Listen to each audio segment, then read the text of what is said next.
Estamos na tribuna independente, quero o Samuel Rizek perguntando para o nosso entrevistado Olavo de Carvalho. Professor, olhando alguns detalhes dos seus dados biográficos, eu colho aqui uma referência esporádica, aspas, acreditando que o mais sólido abrigo da consciência individual contra a alienação e a coisificação se encontra nas antigas tradições espirituais, taoísmo, judaísmo, cristianismo, islamismo, Olavo de Carvalho procura dar uma nova interpretação aos símbolos e ritos dessas tradições, fazendo deles as matrizes de uma estratégia filosófica e científica para a resolução de problemas da cultura atual. Eu gostaria de ter isto explicado, perdoe-me até, traduzido. Não, a explicação tem. Por favor. Vamos lá. Tem dois itens. Primeiro, eu acredito que a preocupação fundamental do homem de estudo, principalmente na área de filosofia, é ele tentar se instalar ao máximo na realidade do ser humano, tá certo? Não fantasia, não em fragmentos, mas ele tentar compreender o que é a realidade da condição humana neste planeta. Para isto, ele tem que buscar, vamos dizer, a documentação do que a humanidade experimentou ao longo de toda a sua existência e de quais são os pontos constantes de experiência que reaparecem e que estão sempre aí, tá certo? Ora, quando nós fazemos isso, nós perguntamos o que o ser humano já sabia 5.000 anos atrás que ele continua sabendo hoje. Por exemplo, o judaísmo tem documentação de 5.000 anos de história, tá certo? E os primeiros conhecimentos que adquiriram continuam válidos e ainda são pontos de referência para eles. Então, quando nós perdemos o que eu chamo de preconceito cronocêntrico é você achar que a sua época sabe tudo e as anteriores é um bando de ignorante. É bando de ignorante porque você não as conhece. Quer dizer, a sua própria ignorância, tá certo, é que lhe dá uma ideia de que o outro é ignorante. Quando você vai ver, sabia mais do que o cara sabia mais do que você. Tá certo? Então, quando nós buscamos, vamos dizer, a documentação, vamos dizer, da experiência do ser humano, né, no planeta Terra ao longo desses milênios, nós vemos que tem alguns elementos que são constantes.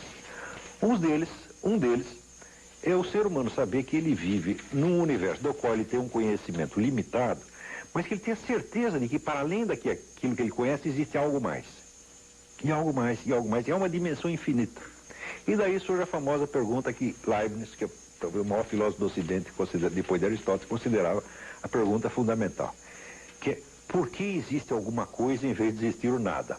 Ou seja, qual é o fundamento da realidade? A pergunta pelo fundamento da realidade é que distingue o ser humano de um tatu.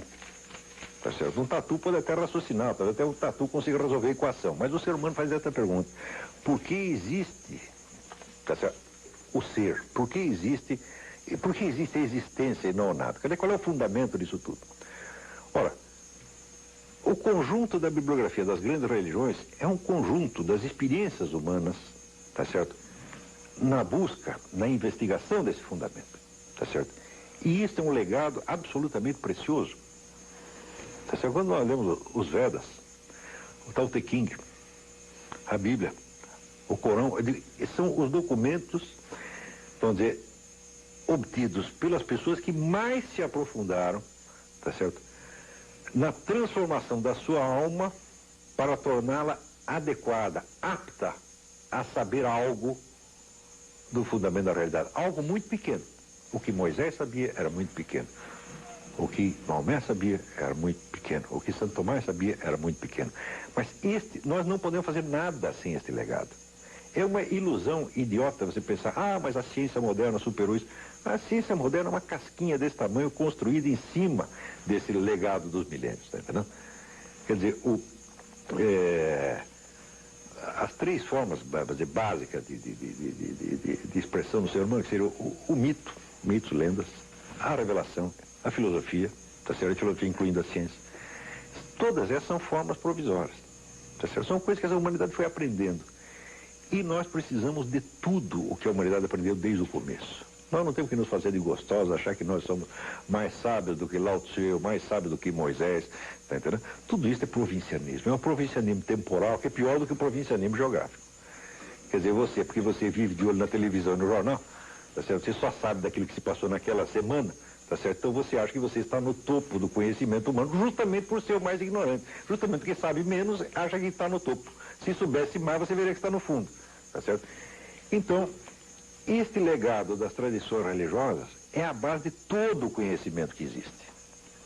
Por exemplo, existe um estudo feito por um estudioso canadense, Northrop Frye, o livro chama-se The Great Code, o Grande Código, onde ele mostra sumariamente o seguinte: todos os enredos da literatura ocidental, de toda a literatura, todos eles vêm da Bíblia de algum modo.